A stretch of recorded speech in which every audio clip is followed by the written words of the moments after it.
Nancy Andrews, a 20-year-old art student, was about to get her eyes tested and get new glasses. Money was tight, and she went to the Johns Hopkins University Ophthalmology Clinic, where trainee doctors saw patients for only $30. The doctor decided to examine the fundus and shone a slit lamp into the eyes, paying attention to the lenses. He was surprised. There was such an impression that they were out of place. "You have a dislocated lens," he said.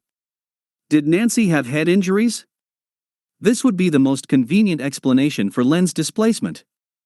No, she had no head injuries. The young doctor looked at the patient, noticed her overly slender physique, long fingers, and flexible wrists. There was something else here. By the end of the day, Nancy found herself at a genetic counseling center awaiting diagnosis. The ophthalmologist's suspicion was confirmed. Nancy had Marfan syndrome. This syndrome is named after the French pediatrician Antoine Marfan, who first described it at the turn of the 20th century. The girl he observed had long fingers and skeletal disorders due to total damage to the connective tissue that holds the skin, muscles, bones, and internal organs together. Symptoms can range from relatively mild, like a dislocated lens, to severe and sometimes fatal lesions of the aorta, the largest artery that carries blood out of the heart's left ventricle. The girl was sent for examination. As if the embarrassing diagnosis in itself was not enough, Nancy learned that she had an aortic arch aneurysm, that is, a section of the vessel wall dangerously thinned. The doctor warned Nancy that if this aneurysm is left untreated, it can rupture, which is fraught with very serious, and possibly fatal consequences. But Nancy felt completely healthy and led an active lifestyle. She traveled around the city by bicycle, and to pay for her studies she worked part-time washing dishes in a restaurant. And it turned out that her good health was just an illusion. Shocked, Nancy asked the doctor how she could handle this seismic shift in her reality. The doctor told her that each of us can die at any time. "This is completely different," she objected. "You just told me that I had a time bomb in my chest." Nancy started taking antihypertensive medications to lower blood pressure. They were prescribed to stop the growth of the aneurysm. Nancy had no other choice. She had long planned and prepared an internship in England and went there for a year according to the plan. Upon her return, the girl went to the same doctor at Johns Hopkins Hospital.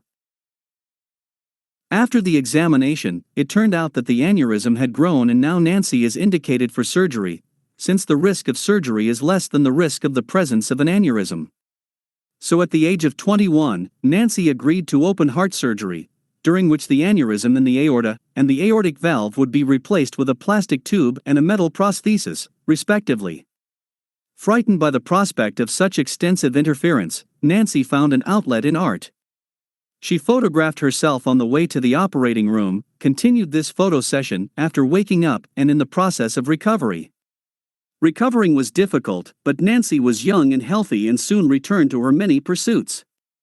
She graduated from college, and photographs from the hospital became the basis of her thesis. Of course, the genetic disease did not go anywhere, and the threat of repeated surgeries was constantly hanging over the girl. When she went to the hospital for checkups, she was shown to the students as if she were in a circus performance. But in everyday life, everything was fine. In her early 20s, she became an artist, played the violin, and sang in an avant-garde performance group. During the day, she worked as a producer on a hospital television channel, where she hosted programs such as Lotto for hospitalized children. As the years passed, Nancy developed an interest in experimental cinema, which prompted her to move from Baltimore to Chicago, where she earned her degree and began teaching at the University of Maine. 20 years have passed. All this time, Nancy was regularly examined at Johns Hopkins Hospital. Doctors monitored the dynamics of the state of the aorta, which slowly, almost imperceptibly expanded. Nancy began to wear a medical bracelet at all times that read high risk of aortic dissection. The aorta had to be reconstructed, that is, to perform a complex operation fraught with serious complications: paralysis, renal failure, and even death. And it was not a if question, but a when. Nancy asked the doctors how she would feel if aortic dissection suddenly began, and there was a threat of rupture before the planned operation. Regardless of the location, dissection of the aortic aneurysm is urgent with a condition that, without emergency treatment, can quickly lead to death. And death will appear under the guise of severe lower back pain. This information came in handy for Nancy in the fall of 2005. At that time, Nancy was in the waiting room of the clinic, where she regularly went to take blood tests to clarify the dose of anticoagulants that she had to take to prevent thrombosis of the artificial aortic valve. She suddenly felt pain in the lower back. At first she thought she was just sitting in an awkward position. She got up and walked, then sat down again, but the pain did not go away, but, on the contrary, became stronger. This pain was different from the usual back pain. "I think I have aortic dissection," Nancy told the receptionist. "Could you call an ambulance?" Further, Nancy remembers vaguely. She remembers falling. He remembers how an ambulance rushed from the city clinic to the nearest hospital in Bangor, remembers being taken by helicopter to Brigham and Women's Hospital in Boston. She remembers that in the helicopter they put headphones on her head with an attached microphone so that she could communicate with the crew, like Madonna with the audience at a concert. In the operating room, surgeons made an incision from the navel upward, under the breast, and extended it to the back to gain access to the aorta. After surgery, most of the aorta was replaced with a plastic tube. Nancy survived. Sedatives in the blood calmed the body, but not the brain. Nancy's thoughts darted in search of explanations for the inexplicable. She was now in the hold of the ship, now at the bottom of a deep well. She had 7/8 of her brain removed. The medical staff wanted to kill her. When the doctors who came to her ward every morning asked standard questions, what is her name, what date it is, where she is, she thought it was an exam, and if she passed it, she would be allowed to go home. Then she uncovered a criminal pornographic organization that photographed patients and posted the pictures on the internet. Whenever someone slammed a desk drawer in the corridor, it seemed to her that there was a firefight in the lobby. The images were bright, lively. Nancy saw herself in the desert, then in the Arctic. Relatives sat at her bedside, unaware of the depth and severity of her paranoid state. But gradually Nancy grew stronger, gained the ability to speak and write, and all these nightmarish visions surfaced. She asked the friends who came to her to shake the insects off their faces. She wrote letters to unknown people that part of her brain had been removed. A close friend, completely discouraged, asked the doctors, what is happening to her? She knew that Nancy had undergone a major operation, but she saw that the postoperative wound healed quickly, but something completely abnormal was happening. But, it seems, the doctors did not think about it. It happens, they said, as if it were an undeserving trifle. The doctors were sure that when Nancy returned home, her psyche would return to normal. But even when the delirium passed and Nancy was strong enough to be discharged, first she was transferred to a rehabilitation center, then she went home to Maine, she did not become the same.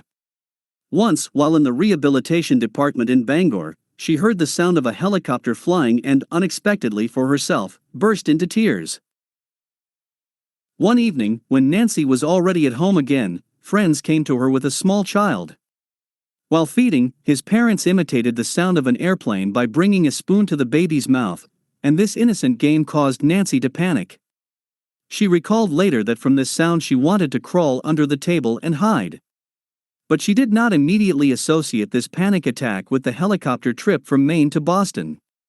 At a seminar on documentary films, she found that she had ceased to understand the language of film criticism. Her mind was clouded.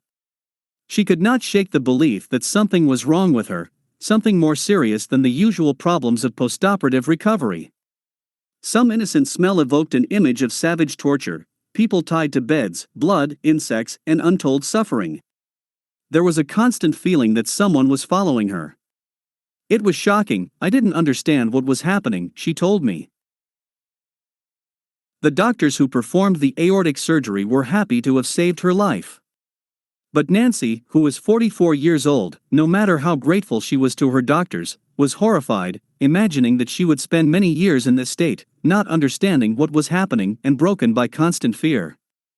A few months after she was discharged, Nancy decided to tell her family doctor about what was happening.